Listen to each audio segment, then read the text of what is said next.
नमस्ते दोस्तों। कल्पना कीजिए, एक तरफ दैत्य राजाओं का आतंक, पूरा ब्रह्मांड त्रस्त, देवता हार मान चुके, और दूसरी तरफ भगवान विष्णु की अटूट भक्ति। भगवान शंकर को प्रसन्न करने के लिए विष्णु जी क्या क्या कर गुजरते हैं। ये कहानी है भक्ति की जीत की, परीक्षा की और महादेव की अपार कृपा की। आज हम शिव पुराण की एक बेहद भावुक और प्रेरणादायक कहानी सुनाने जा रहे हैं। प्राचीन समय की बात है। दैत्यगण इतने बलवान हो गए थे कि तीनों लोकों में आतंक का राज था। देवता हार मान चुके थे। वे रोते रोते भगवान विष्णु के पास पहुंचे और विनती करने लगे, हे नाथ, अब केवल आप ही हमारी रक्षा कर सकते हैं। इन दैत्यों से हमें बचाइए। विष्णु जी ने शांत मुस्कान के साथ उत्तर दिया, देवगण, चिंता मत करो, मैं भगवान शंकर की आराधना करूंगा। उन्हीं से शक्ति लेकर दैत्यों का संहार करूंगा।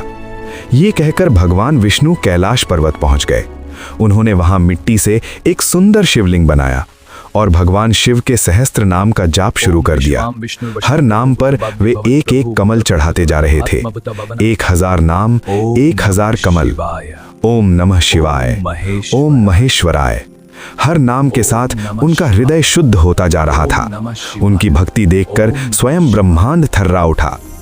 उनकी निश्चल भक्ति देखकर सारा ब्रह्मांड रोमांचित हो उठा। लेकिन भोलेनाथ ने उनकी भक्ति की सच्ची परीक्षा लेनी चाहिए।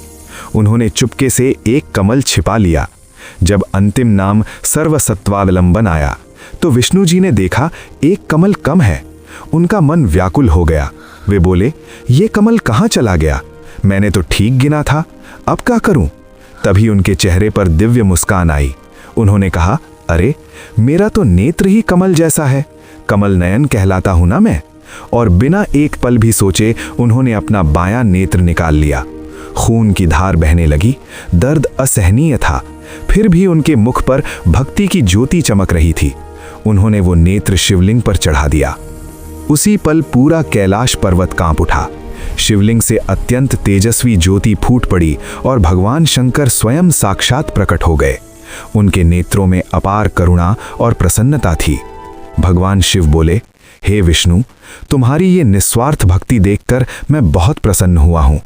तुमने अपना नेत्र अर्पित किया, इसलिए मैं तुम्हें वो दिव्य अस्त्र दे रहा हूं जो हजारों नेत्रों से भी अधिक शक्तिशाली है।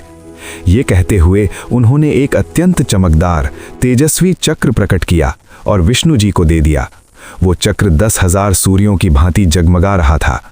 शिव जी ने कहा, यह सुदर्शन चक्र है। जब भी तुम इसे स्मरण करोगे, ये तुम्हारी मदद के लिए आ जाएगा। अब जाओ, दैत्यों का विनाश करो और देवताओं को राहत दो। विष्णु जी ने हाथ जोड़कर कहा, हे सदाशिव, आपकी ये कृपा मेरे लिए अनमोल है। सुदर्शन चक्र लेकर भगवान विष्णु युद्ध भूमि में पहुंचे। चक्र की भयंकर शक्ति देखकर दैत्य भागने लगे। चक्र घूम घूम कर एक एक दैत्य का संहार करने लगा।